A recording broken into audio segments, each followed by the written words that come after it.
కరీంనగర్ సంబంధించి రాష్ట్ర కేబినెట్లో మంత్రిగా ప్రమాణ స్వీకారం చేసినటువంటి పొన్నం ప్రభాకర్కు సంబంధించి మంత్రి పదవి ఇవ్వడంపై హుస్నాబాద్ ప్రజలు హర్షాన్ని వ్యక్తం చేస్తున్నారు.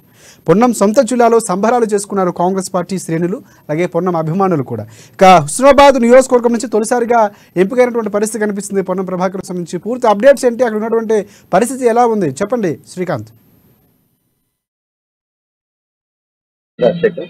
తెలంగాణ రాష్ట్ర ఏర్పాటు అనంతరం తొలిసారిగా కాంగ్రెస్ ప్రభుత్వం ఈ రోజు ముఖ్యమంత్రిగా కూడా ప్రమాణ స్వీకారం చేసిన రేవంత్ రెడ్డి సారథ్యంలో కూడా కేబినెట్ సంబంధించి కొంతమంది మంత్రులకు కూడా శాఖలు కేటాయించిన పరిస్థితి.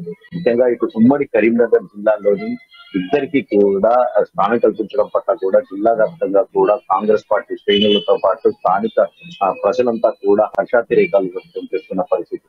ముఖ్యంగా చూస్తే హుస్నాబాద్ నియోజకవర్గం ఒకప్పుడు కామ్రేడ్లకు కంచికోటగా ఉన్న హుస్నాబాద్ నియోజకవర్గము ఇప్పుడు కాంగ్రెస్ పార్టీ విజయం సాధించడంతో కూడా నియోజకవర్గంలో పెద్ద ఎత్తున కూడా కాంగ్రెస్ పార్టీ శ్రేణులు కార్యకర్తలు సంబరాలు చేసుకుంటున్నారు.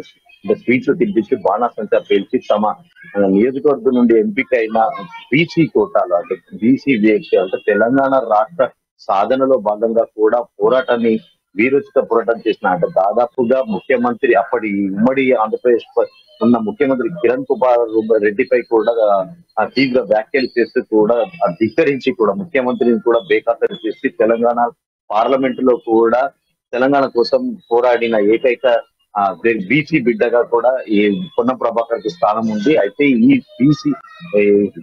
బీసీలకు సంబంధించి కాంగ్రెస్ పార్టీ నుండి బీసీ వెల్ఫేర్ సంక్షేమ శాఖ తరఫు శాఖను కేటాయించడం అంటే ఇప్పటికే గతంలో బీఆర్ఎస్ పార్టీలో కూడా స్థానికంగా కరీంనగర్ జిల్లాకు చెందిన మంత్రి గంగుల కమలాకర్ ద్వారా ఇప్పుడు మళ్ళీ హుస్నాబాద్ నియోజకవర్గం నుండి ఎంపికైన పొన్నం ప్రభాకర్ కు అదే శాఖను కేటాయించడం పట్ల కూడా జిల్లా వ్యాప్తంగా కూడా హర్షాతిరేకాలు వ్యక్తం చేస్తున్నారు.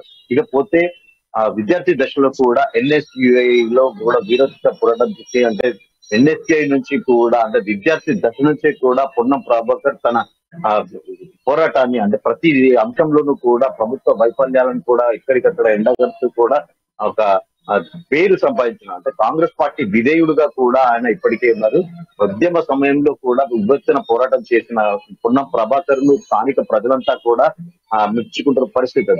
ఇకపోతే అంటే పార్టీ గడ్డు కాలంలో కూడా పార్టీలు మారకుండా కేవలం తెలంగాణ రాష్ట్రం కోసం మాత్రం పార్టీని పట్టువదని విక్రమార్కుల్లా తెలంగాణ రాష్ట్ర వ్యాప్తంగా కూడా ఒక వీరుడిగా కూడా నిలిచిన పొన్నం ప్రభాకర్ కు గతంలో కరీంనగర్ జిల్లాలో మెడికల్ కళాశాల సాధన కోసం కూడా ఆమరణ నిరాహార దీక్షకు కూడా దిగిన పరిస్థితి.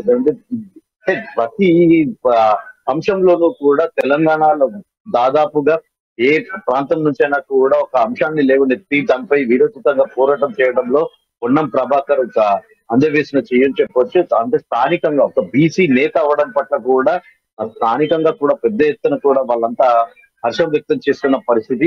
ఇకపోతే హుస్నాబాద్ నియోజకవర్గంలో తెలంగాణ రాష్ట్ర ఏర్పాటు అనంతరం ఇప్పుడు కాంగ్రెస్ పార్టీ అధికారంలోకి రావడము, గౌరవెల్లి ప్రాజెక్టుకు సంబంధించి నిర్వాసితుల పట్ల కాంగ్రెస్ పార్టీ తమకు అండగా ఉంటుంది. స్థానికంగా మంత్రి కూడా శాఖను కూడా కేటాయించడం పట్ల కూడా వాళ్ళంతా ఒక హర్షాన్ని అయితే వ్యక్తం చేస్తున్న పరిస్థితి అయితే నెలకొంది రాష్ట్రంలో. ప్రధానంగా ఇంకొకటి అంటే మీరు అన్నట్టు ఎన్ఎస్యుఐ నుంచి కూడా ముందు నుంచి కూడా ఆయన విద్యార్థి దశ నుంచే కాంగ్రెస్ పార్టీకి సంబంధించి రాజకీయాల్లో రాకముందు నుంచి కూడా చైతన్యం ఉన్నటువంటి వ్యక్తిగా చెప్పుకోవచ్చు. సో ఈ రోజు కూడా ఆయన అసెంబ్లీలోకి అడుగు పెడుతూ ఒకసారి నమస్కరించి వెళ్ళినటువంటి పరిస్థితి దృశ్యాలు కూడా మనం చూసినటువంటి పరిస్థితి కనిపిస్తుంది. సో ఈ నేపథ్యంలో ఆ హుస్నాబాద్ సంబంధించి మరింత అభివృద్ధి చెందే అవకాశం ఉందని అక్కడ ఉన్నటువంటి నేతలు, అక్కడ ఉన్నటువంటి కార్యకర్తలు హర్షం వ్యక్తం చేస్తున్నటువంటి పరిస్థితి ఉందో అలాంటి పరిస్థితులు ఖచ్చితంగా వచ్చే అవకాశాలు ఉన్నాయి అనుకోవచ్చు మనం. ఎందుకంటే ఆయన రాజకీయ పరిస్థితులు కానీ లేకపోతే ఆయన ఉన్నటువంటి విన్నట్టు పట్టువలని విక్రమార్కుల్లా ఉన్నటువంటి నేపథ్యాలు కానీ ఇవన్నీ కూడా సో ఆ అంశాన్ని కలిసి వచ్చే అవకాశాలు ఉన్నాయనుకోవచ్చా మనం?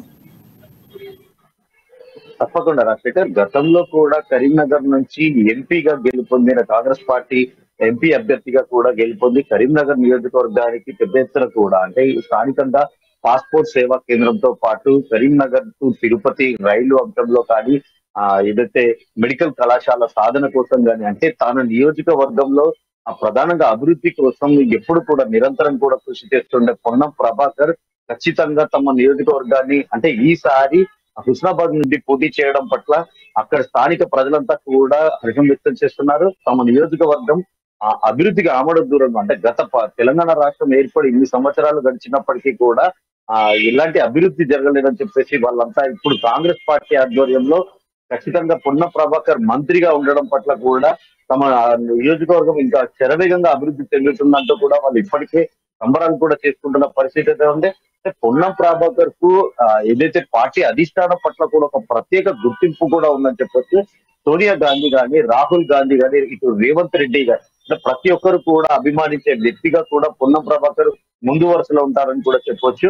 అంటే గతంలో ఉమ్మడి ఆంధ్రప్రదేశ్ ముఖ్యమంత్రిగా కిరణ్ కుమార్ రెడ్డి హెలికాప్టర్ ను పే చేస్తామంటూ కూడా ఆ తెలంగాణ రాష్ట్రం కోసం కూడా ఎదిరించిన ఆ పోరాట పదిమ గల పొన్నం ప్రభాకర్ తప్పకుండా తమ నియోజకవర్గాన్ని అభివృద్ధి చేస్తారంటూ కూడా స్థానికులు అయితే హర్షం వ్యక్తం చేస్తున్న పరిస్థితి అయితే నెలకొంది.